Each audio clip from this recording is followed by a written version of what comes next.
My name is Estelle. I'm 20 years old, soon turning 21, and I'm from Sweden. Okay, wonderful. Now, we would like to ask you a few questions. That's obviously why you're here. We're sat on this sunny beach in Koh Phangan, and I mean, it couldn't really be a better day for it today, let's be honest. So, obviously, what you do now is pretty incredible. Obviously, people are going to be pretty jealous of it. But what was your life like before this? What did you do before? What caused you to end up doing this? Well, I was studying high school. I finished high school. That's like the only proper education that I had. And after that, I got a job at Elle magazine doing video work for them as a videographer.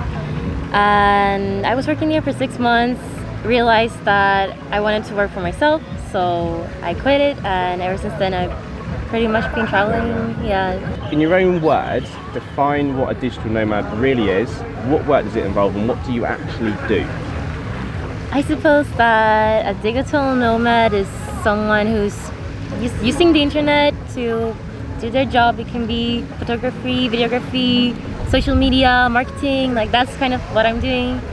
I'm remote working as well, so I can be wherever I want to. Just do my thing through the internet. It's living the dream, isn't it? Yeah, it's amazing. Move on to sort of the next question, and this is, I mean, it might tie into, obviously, you make your living as you're going along, but for even sort of the most experienced sort of budgeteers, travellers, everything like that, travel isn't always cheap. So how do you sustain the lifestyle? And I mean, how did you fund it to begin with? To begin with, I was working for my dad since I was 14 years old. Yeah. I was cleaning the office. He works with breathalyzers, so I was calibrating the breathalyzers, like really geeky stuff. Oh my god. Yeah, I was doing any kind of job that I could have pretty much to get to save money, because I knew that I wanted to travel. That's always been like something that I aspired to do. So that was how I started traveling. I funded my first traveling that way. And right now I choose the destinations that I go to kind of based on how expensive they are. Obviously, Asia is pretty inexpensive. You can get like a room for 10 euros or something like that if you're lucky. So if you don't go to like the most expensive places, it should be okay. Okay. Yeah. So but your source of income, where does that kind of like sort of come from? Is that from your work you do on the social media platforms, working with companies? Yeah, I work with social media for myself, like Instagram and YouTube, but I also do marketing work for other companies on Facebook and Google Analytics, and a little bit of like website design and a little bit of everything. A little bit of everything. Yeah. Comes in here and there. Yeah. You're quite careful by the sounds of it from where you spend your money. You don't go to the most expensive places. Exactly. Okay. Yeah. No, brilliant. And so, kind of on a similar question is sort of with budgeting then, do you kind of set yourself a daily limit, like, I don't know, X amount a day, or do you take each day as it comes? If there's, say, an experience you want to go and do, will you do it or think about it? How does your sort of budgeting work? I don't have a set budget per day. I just try to think smart and be like, is this really worth it? Maybe not go to like the most expensive restaurants. Obviously, like here in Asia, you can get really, really nice stuff, but it doesn't have to be expensive. Be smart when you're booking. Yeah, exactly. Pad Thai every single day, fried rice. Yeah. Yeah. That's everything that I eat. Thinking smart when you're booking your tickets. It can be like a major difference. Booking hotels in advance, stuff like that. Stuff like that is how I do it, and then I try to take it like as it comes. If there is something amazing that I want to do, which is like it will cost a little bit of money, maybe it will be worth it. Maybe I can do something out of it. Maybe I can reach out to a company. And I can work for them, and I can get it for free, and we can like exchange works, something like that. You can. So you scratch my back, I scratch yours. Yeah, exactly, they get the promo, you get obviously a free experience, and everybody wins. Yeah. Wonderful. No, that's brilliant. You say that you sort of started going traveling, started doing this sort of 18 months ago and whatnot. How did you get from the girl leaving Sweden, going traveling, to where you are now and having these connections with all these companies, and how did you, and making your money and making your career through social media? How did you sort of get from there to being a so-called digital nomad? What was the first step in? Well, I started doing social media when I was around 15 years old. I started my YouTube channel. I was pretty introverted as a kid, so I spent a lot of time like peeking. Wow. Yeah, I like being by myself. still to this day, but more than. And so I was just like in front of my computer watching YouTube videos, like how to film, how to edit, how to take photos and stuff like that. So I just I saw this really crappy video on YouTube and I was like, this lighting is awful. I'm gonna do exactly the same, but I'm gonna do it properly. I'm gonna have like good lighting, good text and everything like that. And it got a lot of views and people were like, oh, I like the way that you're doing your videos, please continue. And I was like, okay, I will try it out. And ever since then I've been doing it. And yeah, the YouTube thing kind of got me into my work at Elle magazine. And then from there I was like, well, if they pay me to do this job, why can I not like do it myself, you know? Oh my god, yeah. So it's literally come from yourself sat in a room to coming here. Yeah. Amazing, wow. right? Completely self-taught entrepreneur is essentially what you are, isn't it? Yeah. You've kind of seen the opportunities, you've taken them and thought, yeah, and well, now we are sat on the beach in Thailand. Could be worse, couldn't it? Definitely. Could be much worse. Obviously on social networks, Instagram, I've seen your Instagram, it looks amazing, all of the pictures look great in the nicest places, but they offer a snapshot of basically reality.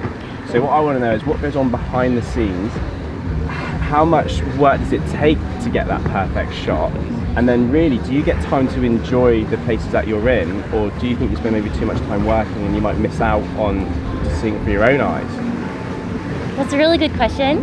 I believe that a lot of people, you think you're living the dream, you're on this beach in Thailand, you're just like walking around, but I don't have like a video crew walking and like filming me taking photos. I do everything by myself. I like set up my camera, I put on the remote, I run around, I edit my own videos, I reach out to the companies myself. So it is a lot of work. It's not like I'm on holiday. A lot of people at home, they're like, oh, you're just having holiday, how's your holiday? No, it's not a holiday. I work probably way more than you guys do. I sleep like 6 hours a day, not more than that ever. Obviously I enjoy it, but there is a lot of effort put into it. And yes, as you say, sometimes you don't get to experience it fully because you are behind the camera. Luckily I'm not like a daily vlogger. I don't know, I really like look up to those people because they spend so much time. I don't do that. So I do like a little bit of like a mini vlogging on my Snapchat stories, but that's just like 30 seconds. 30 seconds, so, and then you put the camera down, yeah, exactly. And then you enjoy it. Yeah. I think that's the difference, isn't it? You've got to find yourself a balance between enjoying and really experiencing where you are, and actually getting obviously your work done and keeping your sort of your career-wise what you're doing going. So I think that's great because you've going to have seen the most incredible places, met the most interesting people, foods you've eaten that probably most people don't even know exist. Yeah. And just had the most crazy experiences, I have no doubt. But if you could relive one moment, just one, what would it be? It would be, this was such a hard question to like come up with because there's so many things that I would like to go back to. But the moment that I really, it's so vibrant in my head was when me and my best friend moved to Barcelona after graduating high school. Because I didn't really enjoy school. I was really good, but I didn't enjoy it. I felt very stuck. I live in the very north of Sweden. It's very cold. People are pretty like close-minded, and I always knew that I wanted to go out, but I obviously needed to finish school. So when we moved there, the first night we went out to this pool party, and we met all the friends that we had there from the summer before. We just went on vacation. And it was the most amazing feeling because I really felt like I was free. I had the entire world like ahead of me. I could do whatever I want to. I was in Barcelona because I wanted to be there. I was not forced to do anything. It was just, that was like one of the best moments of my entire life. Just the feeling that I had, I can do whatever I want to. Wow, I can completely relate to that. So that was basically almost the first day of the rest of your life. Yeah, exactly. And I could really feel it as well. So that was, yeah, I would like to relive that. Wow, I honestly totally relate to that. It must have been the best feeling. Obviously that is imprinted in your brain as sort of a turning point. Yeah. Amazing, absolutely amazing. Now this one, we're going to take a turn. Yeah. Because obviously that was the best time of your life. What's been, since you've been on this amazing adventure, what's the worst? Obviously there is like a lot of bad things happening behind the scene as well. And it's hard to say like one thing which is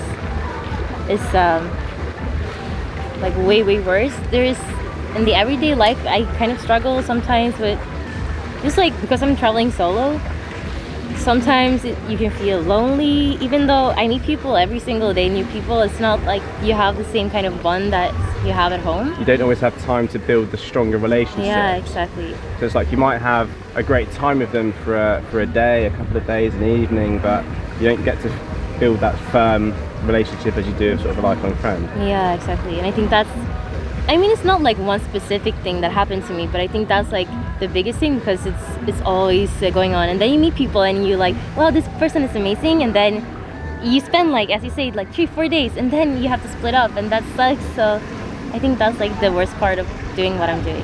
Yeah.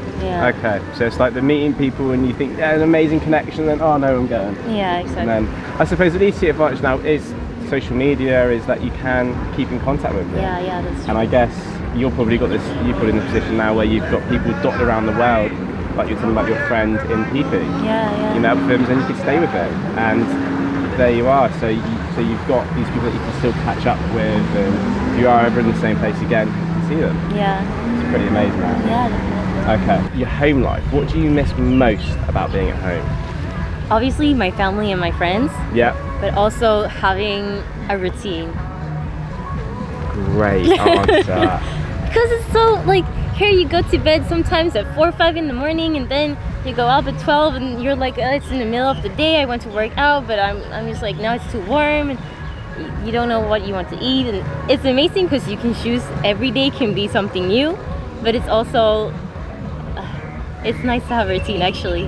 Oh, that is, I wasn't expecting that answer. Yeah. I think that is probably to be the best answer you could give. Yeah. Because you're right, there's a certain comfort that comes with a routine. Yeah, and obviously its advantages. Then you've got the flip side of being able to do everything you want, but it can be quite nice, can't it? Yeah. It really can be quite nice. Okay, so we're getting towards the end of the questions now. So are there any sort of tips that you would give to people aspiring to be sort of in a situation where you are doing the work that you're doing? Any sort of essential tips you can give to people who will be watching this video? I'd say that they just have to do it, because being a digital nomad or like remote working in any kind of way is like, it's freedom but responsibility, and you're your own boss. Nothing is going to happen if you just lay in bed and you're like waiting for someone to like, oh, I want to hire you. That's not gonna happen. You have to be like, reach out to people on Instagram, do collabs, reach out to businesses and everything like that. So I think if you're just getting started, like, I don't know, whatever they want to do, but like if they want to be a videographer or a photographer, just bring up your camera, start taking photos of pictures, start taking photos of yourself, upload, just do it, and then you will take it from there. Obviously there will be ups and downs, and you're not going to make like so much money in the beginning, at least. Maybe in the end they will, I don't know. But just like do it. I think that's just do it. Yeah, just do it. Okay, so obviously you do work with these brands, as sort of we talked about earlier, and obviously you do sort of you scratch my back, I scratch yours, and sort of mutual things. So you get the free experiences, you get, obviously they obviously you do sort of video work for them. How do you reach out? How does it work with you getting in contact with these people? Do they get in contact with you? Do you reach out to them? Just explain how it works. It's a little bit of 50-50. Now when I'm traveling, I try to reach out to people more than it used to be when I was just working at home, working with like more, I was doing fashion videos before, so they were like, okay, we see that you're always doing these videos every month, so then they reached out to me. But now since I'm traveling, I try to reach out to hotels or event organizations and stuff like that, maybe 1-2 weeks before I go there. I'm just like, hey, I'm coming to Koh Phangan. Right now I'm working for the pool party. So I'm staying there and I'm doing videography for them. And I was like, hey, I'm coming to Koh Phangan. I'm a videographer. I could do some work for you. I don't know what you can offer me back. If you're interested, then just like give me a text and we'll take it from there. And yeah. So just really open, just say, look, this is who I am, this is what I do. Can we make something work? Yeah, exactly. Brilliant. What do you see in the future? I mean, obviously you're 20 years old, you're young, and you've already achieved so much already.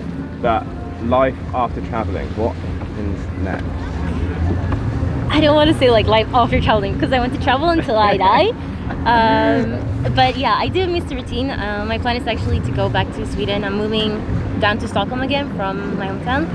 In 1 month I will go home. I will be there for a while during the summer, meet some people, hopefully I will be able to work with these people when I'm out traveling again in the autumn. So my plan is to continue traveling maybe during like the cold months, and then I can come back, meet some new people, make some more connections back home, and then just go out traveling and take it from there, basically. Just take it from there. Yeah. And do you think you'll always kind of be on the sort of on the social side of things, the social media side of things? Do you think you'll stick with that and sort of just see where it goes from there with various YouTube videos and reaching out to companies and trying to explore that bit?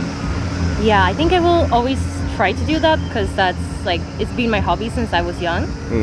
But I also do marketing for companies like Google AdSense and Facebook AdSense, so that's probably going to be more my business. And then my social media I see more as a fun thing that's also easier to reach out to people when I'm traveling. So Amazing. hand in hand, maybe it will be something good in the end. Hopefully. Yeah. So you've got your direction, and then you're going to take it as it comes. Yeah. Brilliant. Yeah. Awesome. Amazing. Thank Estelle, you. thank you very much for coming out to see us. I really appreciate that. Okay.